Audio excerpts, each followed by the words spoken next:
அதனால நிறைய கஷ்டங்கள் ஏற்பட்டிருக்கு. பிறகு உதவி செய்யறதுக்காக கடன் வாங்கி கொடுத்திருப்பான். அந்த கடனை திருப்பி செலுத்த முடியாத அளவுக்கு அவனுக்கு சிரமம் ஏற்பட்டு போயிருக்கு.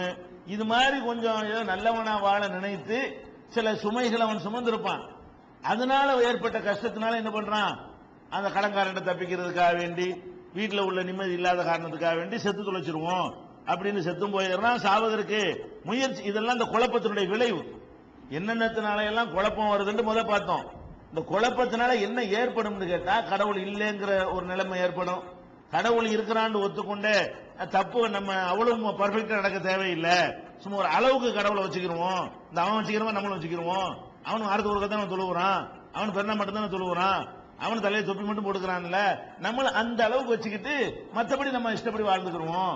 ஒரு அளவுக்கு உள்ள ஆன்மீகம் நமக்கு போதும் இப்படிங்கிற ஒரு நிலைமைக்கு வந்துடுறான். இல்லைன்னா என்ன செய்யறான், தற்கொலையில இறங்கிடுறான். சில பேர் என்ன செய்யறான், எதிரிகளால் தாக்கப்பட்டு அவனுக்கு நியாயம் கிடைக்கல உடனே, சட்டம் உதவியா இருக்கல உடனே அவனே சட்டத்தை கையில் எடுத்துக்கிறான். வன்முறையில் இறங்குறாங்க பாருங்க, அவங்களெல்லாம் எடுத்து பார்த்தீங்கன்னா இப்படிப்பட்டவனா இருப்பாங்க.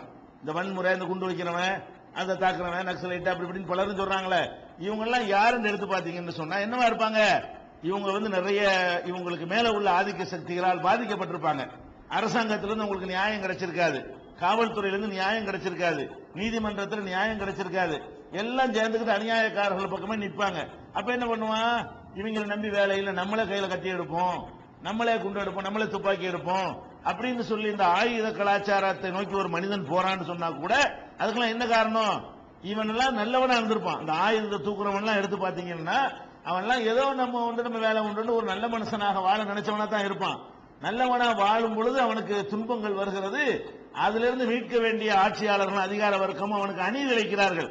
அவன் பக்கம் சார்பான இருந்து இவனை போட்டு விதிக்கிறாங்க. அது மாதிரி இருக்கிறவங்க என்ன செய்யறாங்க, நக்சலைட்டுகளாக, மதத்தை சொல்லி தீவிரவாதிகளாக, சாதியை சொல்லி தீவிரவாதிகளாக, பொருளாதாரத்தை சொல்லி தீவிரவாதிகளாக, பயங்கரவாதிகளாக என்ன செய்யறாங்க, உருவெடுக்கிறாங்க. இதுக்கெல்லாம் கூட என்ன காரணம், இந்த உலகத்தில் நடக்கக்கூடிய இந்த குழப்பங்கள் தான் காரணம். அது மாதிரி பணக்காரன் கொள்ளையடிக்கணும்னு வர்றதுங்க, வறுமைக்கு மேல வறுமை, பணத்துக்கு மேல அவனுக்கு பணம், 10 காசு கேட்டா தரமாட்டேங்கிறான். இது ஒரு பக்கம். இன்னும் சில பேர் என்ன செய்யறான், எது இந்த மாதிரி பதிலடி கொடுக்கணும் அப்படின்னு நினைக்கிறவன் ஒரு முடிவு எடுத்துட்டு போயிடறான். சில பேர் முடிவெடுக்கிறதுல திராணி இல்லாம இருப்பான். அவன் என்ன செய்வான், அப்படி இருக்கு அப்படி இருக்கு இப்படி இருக்குன்னு மெண்டலாயிருவான். நல்லவனா அந்த உலகத்தில் வாழ்ந்திருப்பான், வாழ நினைச்சிருப்பான். நல்லவனா வாழும் பொழுது அவனுக்கு நிறைய ப்ராப்ளங்கள் ஏற்படுகிறது. அதை சால்வ் பண்றதுக்கு எந்த ஒரு மார்க்கும் அவனுக்கு தெரியல. இதையே போட்டு உறுத்திக்கிட்டே இருக்கும்போது என்ன செய்யறான், ஒரு விதமான மனநோய்க்கு ஆளாகிற காட்சிகளை நம்ம பார்க்கிறோம். இந்த மனநோயாளிகள் என்ற வரலாறுலாம் எனக்கு எடுத்து பார்த்தீங்கன்னா இந்த மாதிரி உள்ளவர்கள் அதிகமாக இருப்பார்கள். இந்த மாதிரி அவங்க நல்லவனா வாழ நினைத்து வாழ முடியாம போய் அதனால ஏற்பட்ட பாதிப்பு அதையே நினைத்து கொண்டு ஒரி பண்ணிக்கிட்டே இருக்கிற காரணத்தினால அவன் மனநோயாளியா வர்ற இந்த மாதிரியான காட்சி எல்லாம் என்ன செய்யறோம் பார்க்கிறோம். சில பேர் என்ன செய்யறான், இதுக்காக தண்ணி அடிக்க ஆரம்பிச்சிடறான். என்ன இந்த மாதிரி வந்துருதுல, நல்லா தான் இருந்திருப்பான், காசு போச்சு, பொண்டாட்டியும் போச்சு, பணமும் போச்சு, எல்லாம் போச்சு, எல்லாம் கெட்டவன் பக்கமே, உலகமே கெட்டவன் பக்கம் தான் இருக்குது. அவன் பக்கம் தான் காத்து வீசுது, பணமும் அவன் பக்கம் தான் கெட்டவன் பக்கம் தான் இருக்குது, செல்வாக்கும் கெட்டவனுக்கு தான் இருக்குது. என்னடா பண்றதுன்னு அவனுக்கு ஒண்ணும் ஓடாத. இவன் என்ன பண்றான், மறந்துட்டா, ஃபீல் பண்ணிக்கிட்டு இருந்தா தானே மெண்டல் ஆகக்கூடாதுன்னு நினைக்கிறவன் என்ன பண்றான், தண்ணி அடிச்சுட்டா மெண்டல் ஆக மாட்டோம்ல, கொஞ்ச நேரத்துக்கு என்ன செய்வோம், ஒரு மாதிரி உளருவோம், இப்ப படுத்துருவோம்ல அப்படின்னு சொல்லி அன்னைக்கு குடிக்க ஆரம்பிக்கிறவன் அப்புறம் அதுவே அவனுடைய லைஃபா போய் அப்புறம் இதெல்லாம் தெரியாது. இது சிந்திக்கங்க நேரம், அவன்கிட்ட பணம் இருக்கு என்கிட்ட பணம் இல்லைன்னு சிந்திக்கணும் நேரம் இருக்குமா, அப்புறமேலே அப்புறம் வாழ்க்கை என்ன போயிரு, தண்ணி தான் அவனுடைய வாழ்க்கை ஆயிடுது. அப்படி எல்லாம் குடிச்சிட்டு திரியறதுக்கெல்லாம் கூட காரணம் என்னன்னு கேட்டா, அவன்லாம் குடிகாரனா யாரும் பிறக்கிறது கிடையாது. அந்த ஆன்மீகத்தில் வர்ற குழப்பம் தான் இதுக்கெல்லாம் காரணம். ஆன்மீகத்துல அவனுக்கு ஏற்படுகிற குழப்பங்கள் தான் இந்த மாதிரி எல்லாம் மனிதர்களை பல விதங்கள்ல கல்ற காட்சியெல்லாம் நீங்க பாக்குறீங்க. அதே மாதிரி என்ன செய்யறான், சில பேரு இந்த மாதிரிலாம் வர்றானா, ஏதாவது குறுக்கு வழியில எவனாச்சு இதுக்கு பரிகாரம் சொல்றா நம்பிட்டு ஓடுறான். என்ன சொல்றான், இருக்கிற கடை, பெட்டி கடை வச்சா அதுவும் உருப்படல, ஜவுளி கடை வச்சா அதுவும் உருப்படல, நகை கடை வச்சா அதுவும் உருப்படல. அப்ப எவனாத்து ஒருத்தன் ஜிப்பா போட்டு வருவான், தாடி வச்சுட்டு வருவான், நான் தான் உனக்கு என்ன அது பணக்காரன் ஆக்கி விட்டுருவேன், தோசை இருக்கு உனக்கு, அதை எடுத்தா எல்லாம் சரியா வந்துடும், அது ஏற்கனவே கடன், இதுக்கு கொஞ்சம் கட்டணம் வாங்கி கொடுத்து என்ன செய்வான். இதெல்லாம் போய் ஏமாறுறதுல காரணம் என்ன, இந்த இழந்த வந்த சூதாட்டத்துல போய் இழந்தான் பாருங்களா, அவன் தான் திருப்பி திருப்பி விடுவான். சூதாட்டத்து பக்கம் போகாம இருக்கிறவன் தன்னை காப்பாத்திக்கிடுவான். 10,000 ரூபாய் கொண்டு விட்டான்னு வைங்களேன், விட்ட இடத்துல எடுக்கணும்னு 12,000 ரூபாய் கொண்டு விடுவான், மர 20,000 கொண்டு விடுவான். நம்ம பார்த்துக்கிட்டு வேடிக்கை அதுல போவாதவன் தப்பிச்சுக்கிடுவான். எவன் சூதாட்டத்துல நுழையலையே அவன் தப்பிச்சுக்கிடுவான்.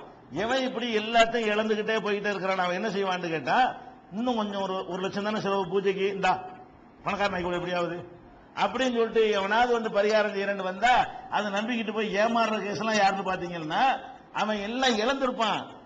அதை புரிஞ்சுக்கிறவனுக்கு ஏறல, இழந்துட்டமே. கெட்டவன் நல்லா இருக்கான், நல்லவன் நல்லா இல்ல. இதுதான் டாபிக். சுருக்கமா சொல்ல போனால் நல்லவனா வாழ்வதில் இந்த உலகத்தில் அர்த்தம் இல்ல. அப்ப நம்ம காசு பணம் சம்பாதிக்கிறதா இருந்தா வேற ஏதாவது வழி இருக்குதான்னு தான் அவனுடைய சிந்தனைகள் ஓட ஆரம்பிக்கிறது. அப்படித்தான் எல்லாருமே வந்து சரியான மார்க்கம் சொல்லாம இருக்கிறாங்க. இன்னும் சில பேர் உச்சகட்டத்துக்கு என்ன பண்றான், கடைசியா சில பேர் என்ன பண்றாங்கன்னா ஒரேடியா துறவியா போயிருவோம். இதுக்கு வீடு வாசல் சொத்து எல்லாத்தையும் விட்டு எங்கிட்டா போயிடும் சொன்னோம்ல, எல்லாத்தையும் விட்டுட்டு ஓடுறான். அவன்லாம் யாருங்கிறீங்க? அவனுக்குலாம் அந்த உணர்வு இல்லாதவனா, பசி இல்லாதவனா, இளமையில நல்லா ஸ்டைல் பண்ணிட்டு தான் தெரிஞ்சிருப்பான். அவன் பார்த்தான் கடைசியில எங்க பார்த்தாலும் அடி விழுந்துகிட்டே இருக்கு. நல்லவனா வாழ்றதுக்கு அர்த்தமே இல்ல. போங்கடா, இந்த உலகம் மொத்தமே நாசமா போச்சுடா. இந்த உலகத்தோட எவனும் லாயக்கு இல்ல.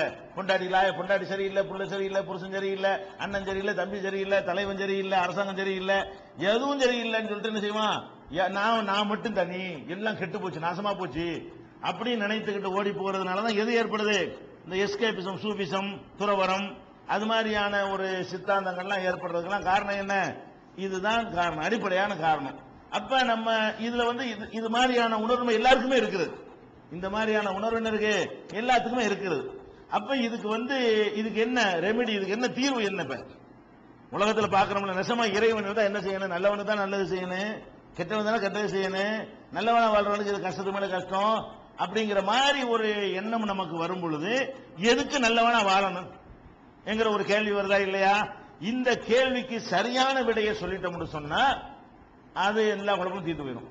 இந்த கொஸ்டினுக்கு சரியான விடை சொல்ல மாட்டேங்கிறாங்க. ஒவ்வொரு இடத்துலயா போய் கேட்கறான், விடையை கேட்கறான். என்ன செய்ய, இல்ல இன்னும் கொஞ்சம் மூவ் பண்ணுங்க, சரியா வந்துடும், இன்னும் கொஞ்சம் தவம் செய்யுங்க, இன்னும் கொஞ்சம் நீங்க தர்மம் செய்யுங்க, இன்னும் கொஞ்சம் அந்த என்ன செய்யுங்க, அந்த விரதம் இருங்க, இந்த விரதம் இருங்கன்னு சொல்லிட்டு அதை அதிகப்படுத்த சொல்லுவாங்க. இன்னும் கொஞ்சம் இருந்து பார்ப்பான், அப்போ ஆக மாட்டேங்குது. இன்னும் கொஞ்சமே இருப்பான், பணம் வர மாட்டேங்குது.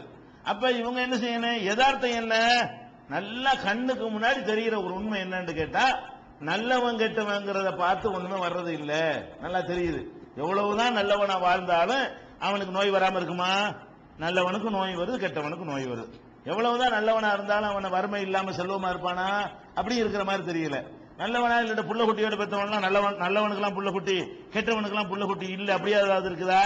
அப்படி இருக்க மாட்டேங்குது. நல்லவனாக இருந்து புள்ள குட்டி இல்லாம இருக்கு. எதை எடுத்து பார்த்தாலும் நல்லவனா வாழ்றதுல எந்த லாபமும் இல்லை.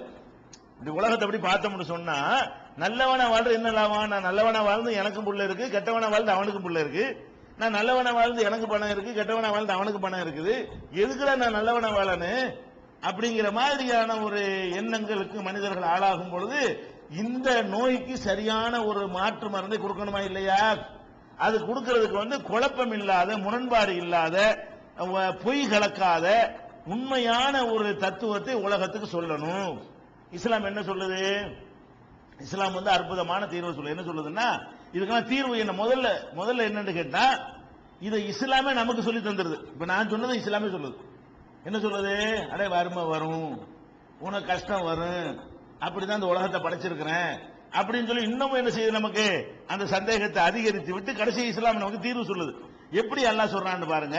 இப்ப நான் சொன்னதெல்லாம் இருக்கும் என்பதை குர்ஆன்ல அல்லாஹ் நமக்கு பல இடங்கள்ல சொல்லி காட்டுறான். வல நபுலுவன்னக்கும் பிஷையின் மினல் ஹௌஃபி வல் ஜூஇ வ நக்ஸின் மினல் அம்வாலி வல் அன்ஃபுஸி வ ஸமராத்.